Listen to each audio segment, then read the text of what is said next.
সাবেক রাষ্ট্রপতি জিয়াউর রহমান হত্যাকাণ্ড কোনো মামুলি হত্যাকাণ্ড নয়। ৩০শে মে রাতে একদল সেনা কর্মকর্তা চট্টগ্রাম সার্কিট হাউসে জিয়াকে হত্যা করে। কর্নেল মতিউর রহমান একটি সাবমেশিন গান দিয়ে নিজ হাতে গুলি করে। তার হত্যাকাণ্ড ঘিরে রহস্যের শেষ নেই, তবে এতটুকু নিশ্চিত যে ভারত এই কিলিং মিশনে সরাসরি অংশ নিয়েছিল। জিয়ার হত্যাকাণ্ডের পর যখন তার লাশ দাফন করা হয়, তখন কাউকেই দেখতে দেওয়া হয়নি তার লাশকে। ১৯৮১ সালের সেই হত্যাকাণ্ডের পর ৪৩ বছর পার হয়ে গেলেও এখনও অনেকেই জানতে চান কেন হত্যা করা হয়েছিল জিয়াকে।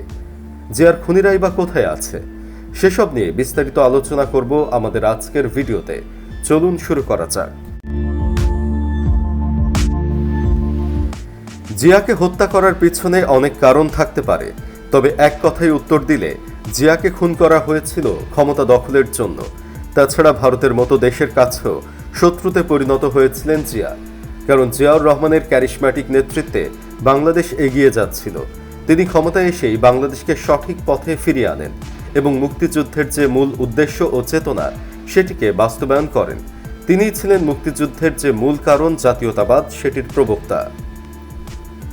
বাংলাদেশি জাতীয়তাবাদে উনি বিশ্বাসী ছিলেন। অনেকেই বলে থাকেন তার আমলে এই অগ্রগতি ভারতের সহ্য হচ্ছিল না। ছোট্ট প্রমাণ দিলেই বুঝবেন, পদ্মা সেতুতে বারবার হামলা চালানো লোকগুলো সেই একই দেশের নাগরিক যারা বাংলাদেশের মঙ্গল চায় না। জিয়াউর রহমান পাকিস্তানের জগৎ বিখ্যাত পারমাণবিক পদার্থবিজ্ঞানী ডক্টর আব্দুস সালামের সাথে সাক্ষাৎ করেন। বলেন তো কেন? কারণ হচ্ছে জিয়া চেয়েছিলেন বাংলাদেশ যেন পাকিস্তানের মতো পারমাণবিক শক্তি সম্পন্ন দেশ হতে পারে। চিন্তা করুন, শহীদ জিয়ার চিন্তাভাবনা কত সুদূর প্রসারী ছিল। এমনটি হলে আজ কোনোভাবেই ভারত বাংলাদেশের ওপর ছড়ি ঘোরাতে পারত না।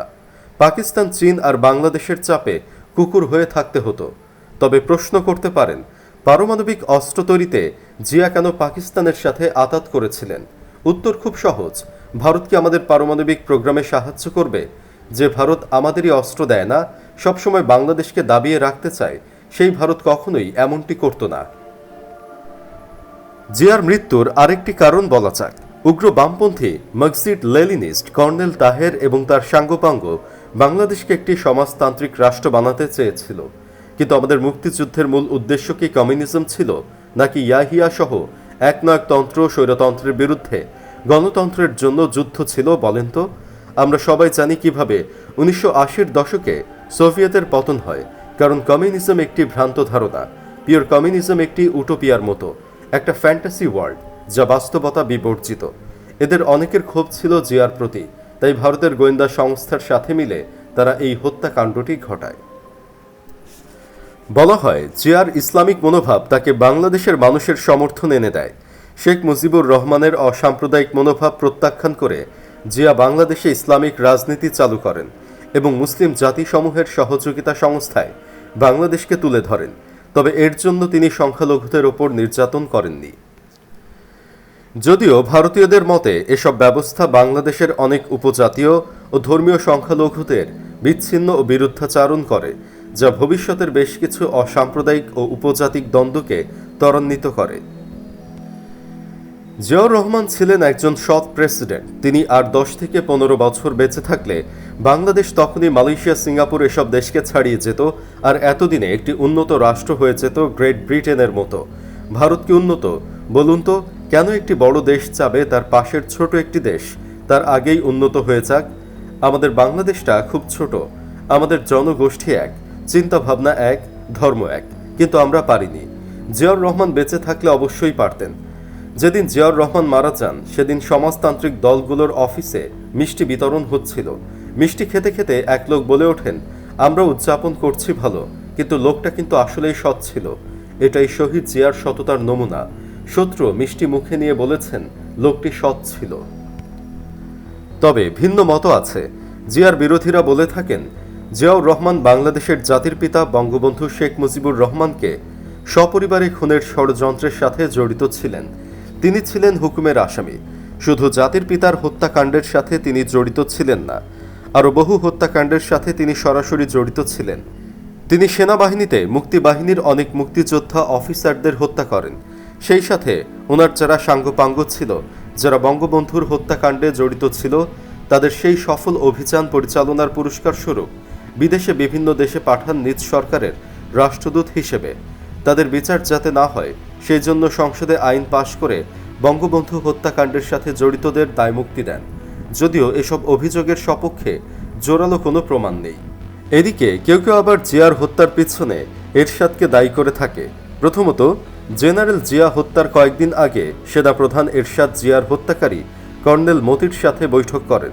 সেনাবাহিনীর সর্বোচ্চ পদের অধিকারী একজন কেন জুনিয়র অফিসারের সাথে প্রোটোকল ভেঙে বৈঠক করবে? দ্বিতীয়ত, মনসুরের নির্দেশ ছিল জিয়াকে ক্যান্টনমেন্টে নিয়ে আসা। সেই নির্দেশ মনসুরের পাঠানো অন্যান্য অফিসাররা পালন করেছিলেন, তাহলে কর্নেল মতি কেন ব্রাশ ফায়ার করে জিয়াকে হত্যা করল? তৃতীয়ত, মঞ্জুর ছিলেন বাংলাদেশ সেনাবাহিনীর সবচেয়ে স্মার্ট অফিসার। তিনি 1971 সালে জীবনের ঝুঁকি নিয়ে পাকিস্তান থেকে পালিয়ে এসে বাংলাদেশের মুক্তিযুদ্ধে যোগদান করেন। তার মতো একজন স্মার্ট অফিসার বোকার মতো সুদূর চট্টগ্রামে অভ্যুত্থান ঘটানোর চেষ্টা করবেন, এটা বিশ্বাসযোগ্য কথা না। অভ্যুত্থান প্রতিহত করার জন্য এরশাদ অস্বাভাবিক দ্রুততা প্রদর্শন করতে পেরেছিলেন, যা বাংলাদেশের ইতিহাসে আর দেখা যায়নি। 1975 সালের 15ই আগস্ট, 3রা নভেম্বর, 7ই নভেম্বর এসব অভ্যুত্থানই ছিল জিয়া হত্যার মতোই আকস্মিক। এসব অভ্যুত্থান প্রতিহত করা তো দূরে থাক, মূল বিষয় বুঝতেই সেনাবাহিনীর দলগুলোর অনেক বেশি দেরি হয়ে গিয়েছিল। তাহলে জিয়া হত্যার বিষয়ে এরশাদ এত দ্রুত পদক্ষেপ নিতে সক্ষম হওয়ার রহস্য কী? মনসুরের মৃত্যু নিয়ে বাংলাদেশ সরকার পুরো ভুয়া একটি বিজ্ঞপ্তি প্রচার করেছিল। মনসুরের পরিকল্পিত হত্যাকাণ্ডকে সরকার প্রচার করতে চেয়েছিল ক্ষুব্ধ সৈনিকদের কাজ হিসেবে। এমন মিথ্যাচারের কারণ কি? জিয়া হত্যার সাথে সম্পর্কহীন 13 জন মুক্তিযোদ্ধা অফিসারকে ফাঁসি দেওয়ার কারণ কি? তারা কি জিয়া হত্যা নিয়ে এমন কিছু জানত যা প্রকাশিত হলে জিয়ার আসল হত্যাকারী এরশাদ বিপদে পড়ে যেত? যদিও এরশাদের বিচার হয়নি কিংবা তা প্রমাণও হয়নি। সামরিক ট্রাইব্যুনালে জিয়া হত্যাকাণ্ডে জড়িত থাকার দায়ে 18 জন অফিসারকে অভিযুক্ত করা হয়। এদের মধ্যে 13 জনকে মৃত্যুদণ্ড এবং বাকি 5 জনকে বিভিন্ন মেয়াদে কারাদণ্ড দেওয়া হয়। এই অফিসারদের 1981 সালের 1 থেকে 3রা জুনের মধ্যে গ্রেফতার করা হয়েছিল। মেজর জেনারেল আব্দুর রহমানের সভাপতিত্বে 10 জুলাই 1981 থেকে 28 জুলাই 1981 পর্যন্ত চট্টগ্রাম জেলে সামরিক আদালতের কার্যক্রম পরিচালিত হয়। রায় অনুযায়ী 12 জন অফিসারের মৃত্যুদণ্ড কার্যকর হয়। চলুন সর্বশেষ জেনে নেই কিভাবে দাফন করা হয়েছিল জিয়াকে। হত্যাকাণ্ডের কয়েক ঘন্টা পরেই জিয়াউর রহমানের মরদেহ গোপনে চট্টগ্রামের পাহাড়ি এলাকা রাঙ্গুনিয়ায় নিয়ে যাওয়া হয়। সেখানে একটি পাহাড়ের পাদদেশে জিয়াকে কবর দেওয়া হয় বলে তখনকার একাধিক পত্রিকার খবরে বলা হয়েছে। 30 মে সকাল 8টা থেকে 9টার মধ্যে সেনাবাহিনীর একটি দল চট্টগ্রাম সার্কিট হাউসে আসে। তারা নিহত রাষ্ট্রপতি জিয়াসহ অন্তত 3 জনের মৃতদেহ গাড়িতে তুলে অজ্ঞাত স্থানে নিয়ে যায়। বলা হয় তাদেরকে পাহাড়ে দাফন করা হয়। এরপর নতুন সরকারের চাপে জিয়ার কথিত লাশ হস্তান্তর করা হয়। পাহাড় থেকে সেই লাশ এনে পরে বর্তমানে জিয়ার মাজারে দাফন করা হয়। দাফন করা লাশটি আসলে জিয়ার ছিল কিনা তা নিয়ে চরম ধোঁয়াশা রয়েছে। সুপ্রিয় দর্শক, আপনার কি মনে হয় জিয়া কি আরও কিছুদিন ক্ষমতায় টিকে থাকলে বাংলাদেশকে একটি উন্নত এবং সমৃদ্ধ দেশে পরিণত করতে পারতেন? কমেন্ট বক্সে জানিয়ে দিন আপনার মতামত। ভিডিওটি ভালো লাগলে লাইক ও শেয়ার করুন। চ্যানেলটি এখনও সাবস্ক্রাইব করে না থাকলে সাবস্ক্রাইব করুন।